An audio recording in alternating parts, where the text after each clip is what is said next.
Billy, Andre likes to pretty consistently say he believes he's still an NBA starting center in this league, which is what you want to hear from your backup.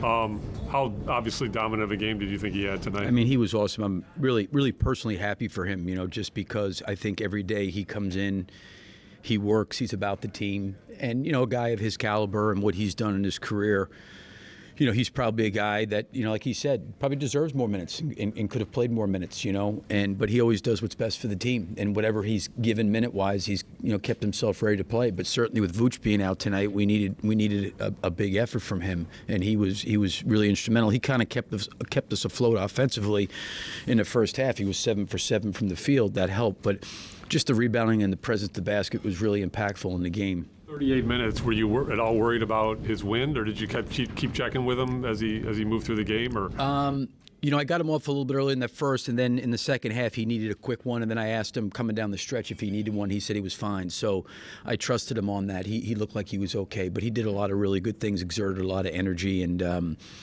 just happy for him because he's sacrificed a lot and he's worked hard, and it's great to see a professional like that keep himself ready. Because the thing about it is, if you look at it, I mean, we've been very fortunate with Vooch and his availability.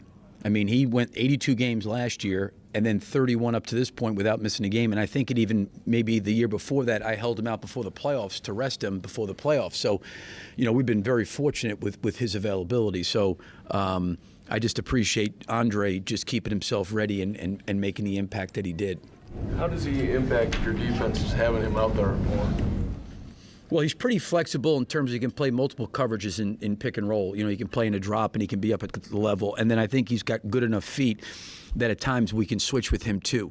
I think sometimes he gets a little too much confidence in his ability in pick and roll, and he'll start going for steals and doing things. And sometimes he's disruptive, but he's played in a variety of different coverages, and you can do, in the course of the game, you can change with him, and move him to different areas on the floor, based on maybe what's causing your problems. What do you say with Kobe shooting 0 for 8 against the Cavs, 0 for 7 tonight? Is he okay? See, he's got his wrist taped.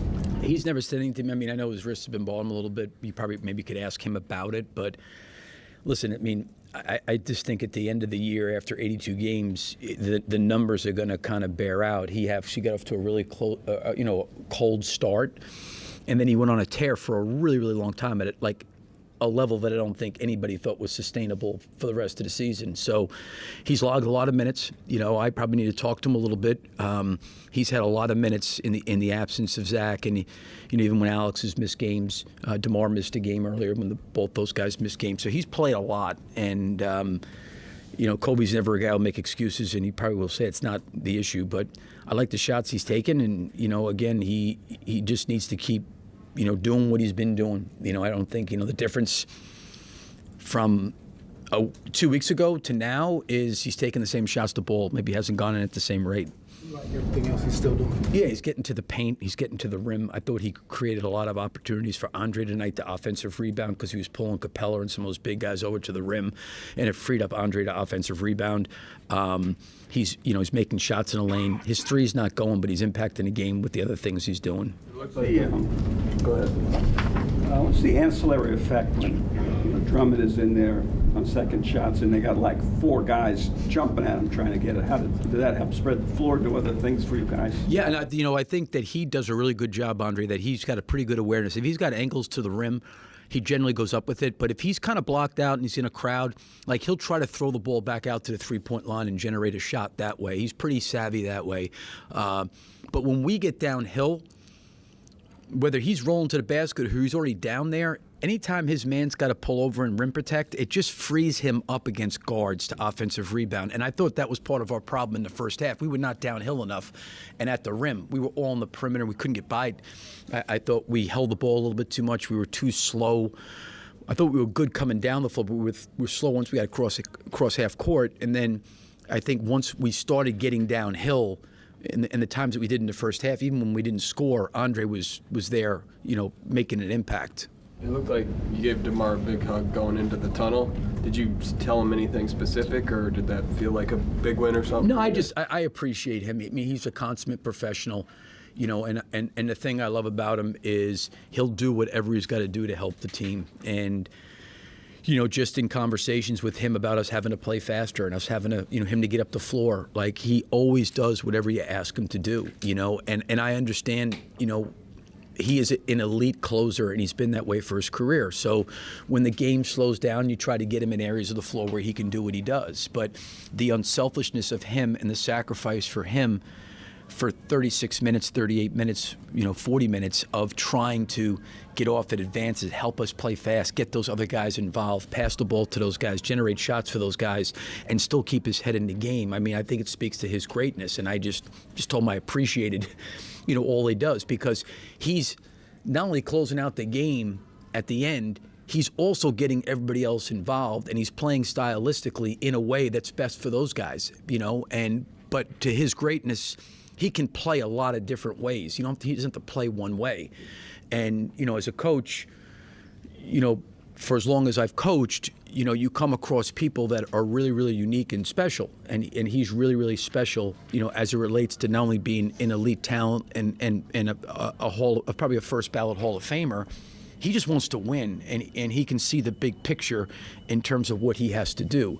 So I just, appreciate everything everything he's done for the group, for the young guys, for the team, where he's probably given up some of himself. Because if you look at some of his scoring, he's not having big first halves. But third and fourth quarter, he starts getting going, he starts reading the game. But he's all about, how do I get these other guys better? How do I make them better? How do I make the game easier for them? How do I help them? And I just, for a guy his age to be thinking that way speaks to the level of understanding he has about winning. That he knows we can't win without everybody. He can't carry a team for 48 minutes. Nobody can. He needs those guys. So I think the confidence he instills in those guys and how he utilizes those guys is really special. And I just appreciate what he does each and every day, not only in games, but even in practice and when we're together as a team. Is that why you had DeRozan, on the ball more than Kobe? Yeah. Yeah, because I think, like one of the things, and Kobe was great too. I really give Kobe a lot of credit. His growth in terms of seeing the game, like he was calling out different coverages and wanting to run some different actions that I thought were some great ideas when he and I were communicating. But like he was almost like, listen, they're trapping DeMar some. Let him handle it, because when they blitz him, the ball's going to come out and it's going to free everybody else up. And we did that a few times. DeMar made that pass to Drummond, I think, for the dunk late. But also, I think when he does get off it, it's like what I said about Kobe. He's been really great at attack and closeout. So when teams are in rotation, going to him, they're so concerned about the three that it opens up his drives. And then once he's driving, if it's not finishing, I think he can, find the next shot. I know Young had some huge games. That game a few years ago with Zach, they had a little big game. You guys have done pretty consistently good defensively on him. What did you see tonight against him? Well, he's hard to guard just because he's really hard not to foul. He gets in there. He's very crafty and just has to use his body. He can sense when hands are in or around him. He can swipe the ball through and still pick it up and get it to the rim. The hard part for him is if you can't handle him at the point of the screen, it becomes a problem, because he's so good in the lane in terms of shooting floaters and runners, and then he's got good vision that he can snap the ball across the floor, and then it makes Capella a major problem on rim rolls. So, you really got to be good at the point of the screen against him. But once he gets into the teeth of the defense, a lot of things open up for him in terms of scoring, fouls, and then him spraying the ball out. Thanks, Coach. Thank you, Billy.